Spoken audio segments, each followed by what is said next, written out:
Well, it's Saturday morning, and that means it's Q&A number 14. Well, what a week it's been as well. Going to kick straight off with the first question, which is, are you going to do any more beer reviews? Well, yes, I am.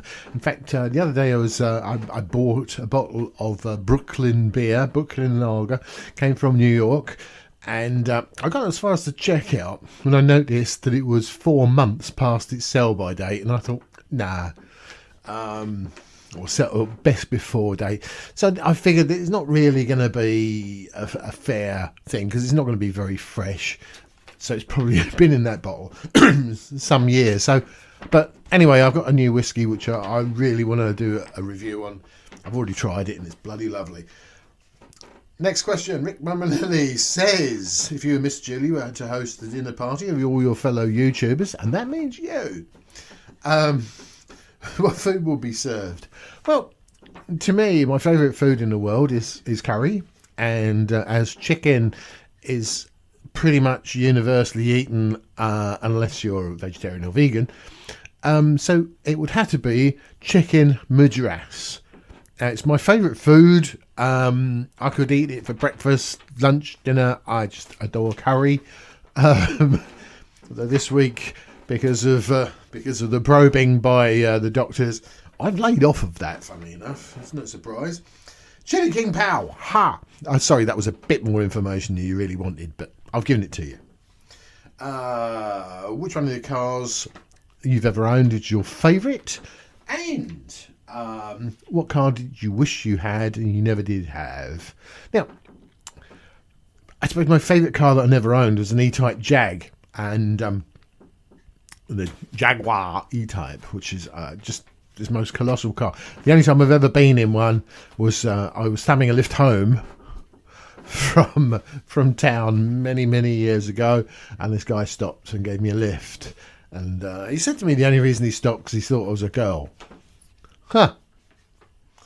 He was out of luck there, wasn't he? Anyway, but my favourite car, which I wish I had now, I had two Ford Escort Mexicos, Mark 1 Mexicos.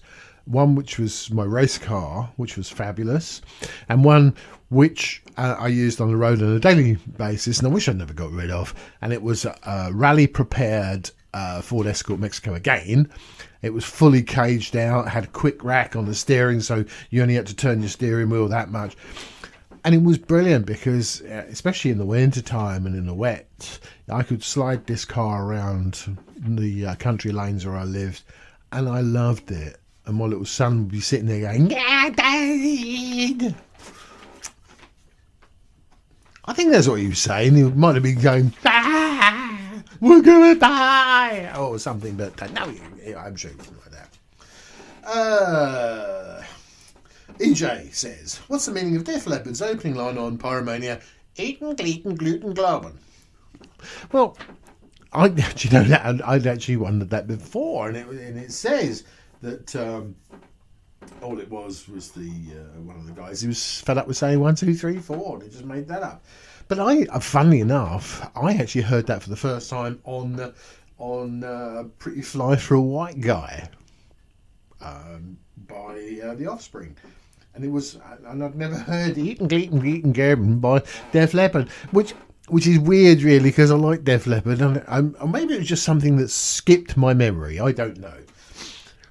Could have been the aliens, which have sort of removed part of it. I don't know. I've got to think about these things.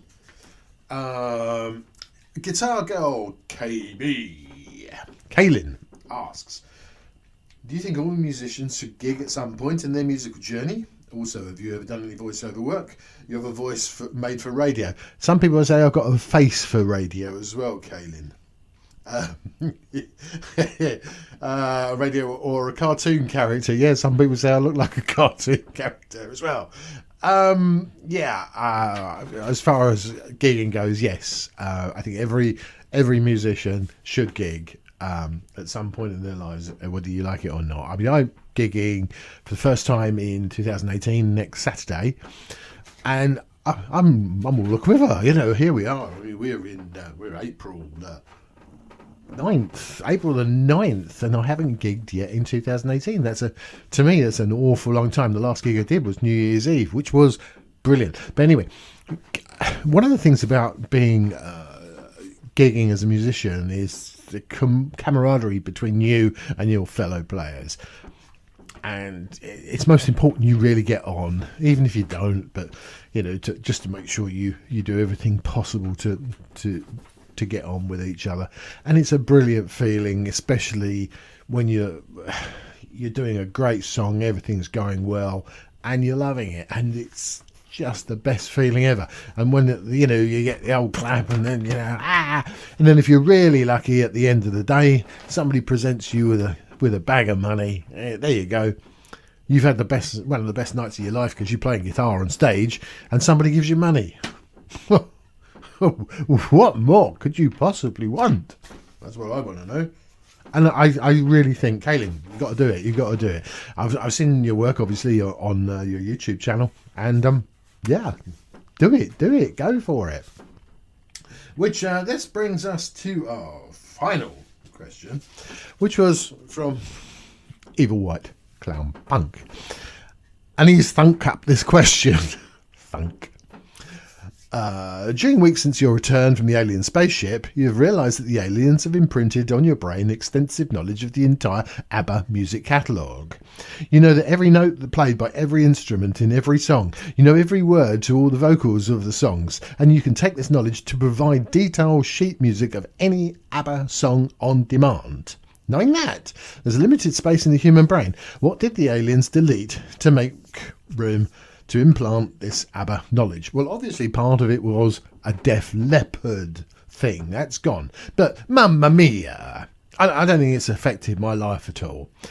I'm just a super trooper going through life hoping that someone will take a chance on me. The memory implant didn't make me a dancing queen. But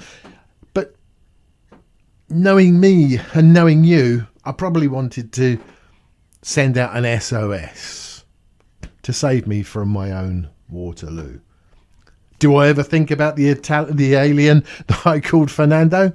Yes, I do. The TV shows make me money,